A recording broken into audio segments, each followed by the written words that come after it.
এই সরকারকে যে নামেই ডাকেন 3 টার্ম থেকে আজকে যে আমরা দুরবস্থায় পড়েছি, সরকারকে সকলে মিলে আপনারা মিলে উদ্ধার করার চেষ্টা করছি, তারা অনেক বড় নেগেটিভ ভূমিকা রেখেছিল।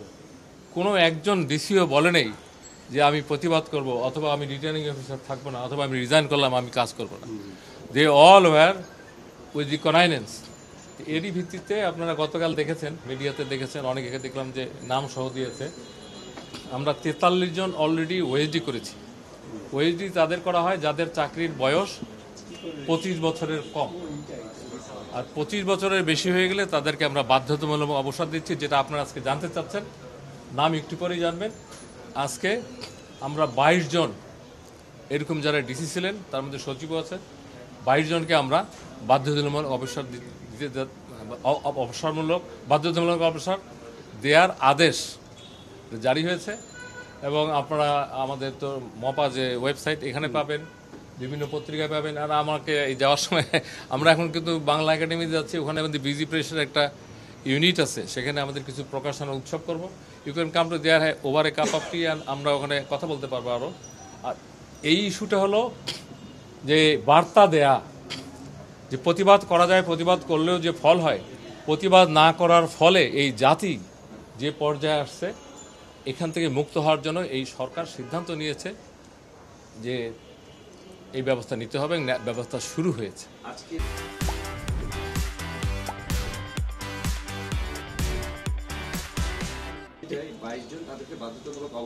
জি, আমি স্পেসিফিক যদি বলি, ওখানে যখন আপনারা পেপারে অথবা আমাদের জিওটা দেখবেন, ওখানে তারিখ সব উল্লেখ করা আছে। আমাদের একবারে যদি বলি 14, 18, 24। 14 তো যেহেতু অনেক আগেই হয়েছে, সেখানে মাত্র 4 জন আমার এটা মনে পড়ে। আর যারা রিটায়ার করে চলে গেছে, অথচ আমাদের সার্ভিসের অনেকেরই নামে কোটি কোটি টাকার অভিযোগ, এগুলো কিন্তু আমরা দুদকে মামলা দিচ্ছি। অথবা রিটায়ারমেন্ট হয়ে যাওয়াই মানে যে মুক্তি, তা না। এই অপরাধের সাথে যারা জড়িত, রিটায়ার হয়ে যাওয়ার পরেও তারা কেউ এখান থেকে, আপনি বলি যে আপনারা তো ওখানেও ফলো আপ করেন, এগুলো ফলো আপ হচ্ছে, ফলো আপ হবে, এবং জনস্বার্থে সরকার এখানে ছাড় দিবে না। স্যার একটা প্রশ্ন স্যার, যে স্যার 5 আগস্টের পর অনেক যুগ্ম সচিব, উপসচিব স্যার ধনঞ্জয় কুমার দাস সহ পলাতক আছে, তারা পলাতক থেকে স্যার বেতন নিচ্ছে। আপনি একটা নাম বললেন, এই নামটাকে এই করার জন্য এটাকে একটা প্রসেস আছে, তো সময় ছিল। এই ধনঞ্জয়ও এখন আর চাকরিতে নাই, তাকে সাসপেন্ড করা হয়েছে গতকাল। He is no more in the job, কিন্তু সে পলাতক। তখন অন্য জায়গায়, অন্য দেশের থেকে কেউ যদি পোস্ট দেয়, কিন্তু চাকরিতে শেয়ার নাই, he is no more in the job.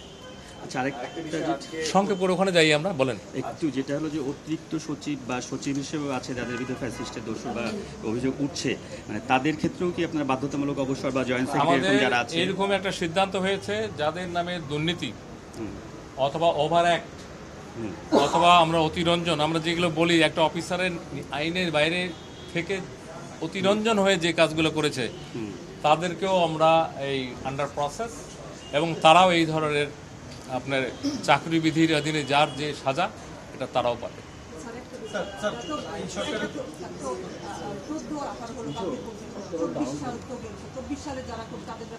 24 সালের ব্যাপারে পুরোটাই আমরা লিড দিয়েছি গোয়েন্দা সংস্থার কাছে, এবং ওখান থেকে পাওয়ার পরে আমাদের যে ব্যবস্থা, সেটা আমরা যাদের 25 বছরের কম থাকবে তারা ওএসডি হবে, 25 বছরের বেশি হবে তারা বাধ্যতামূলক যাবে, আর যাদের দুর্নীতি থাকবে তাদের পুরা কেস টু কেস দুর্নীতি দমন কমিশনে তাদেরকে পাঠানো হবে।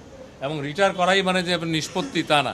দুর্নীতি দমন কমিশনে আমি এক সময় সচিবই ছিলাম, ওখানে একবার মামলা হলে এখান থেকে ছোটা, এবং দুর্নীতি দমনের মামলা কতদিন চলে, তো এগুলো আপনারা যেহেতু সহযোগী হিসেবে এগুলো জানতে চাচ্ছেন, জনগণের হয়ে সরকার অনেক শক্ত সিদ্ধান্ত নিচ্ছে এবং এগুলো বাস্তবায়ন হচ্ছে। যেহেতু কিছু কিছু মিনিস্ট্রির নিজস্ব দায়িত্ব আছে, যার মন্ত্রণালয় তারা সেই কাজ করছে। আপনাদেরকে এই মেসেজ দিতে চাচ্ছি, আপনারা রিটার্নিং অফিসার হবেন, ভয় ভীতির ঊর্ধ্বে সাহসের সাথে আইন কানুন মেনে আপনারা রিটার্নিং অফিসারের দায়িত্ব পালন করবেন। যারা করবেন না, তারা এই যে এই মেসেজটা 3-4 দিনে আরও তো যাবে, তারা পেয়ে যাবে, না হলে কি ফল হবে।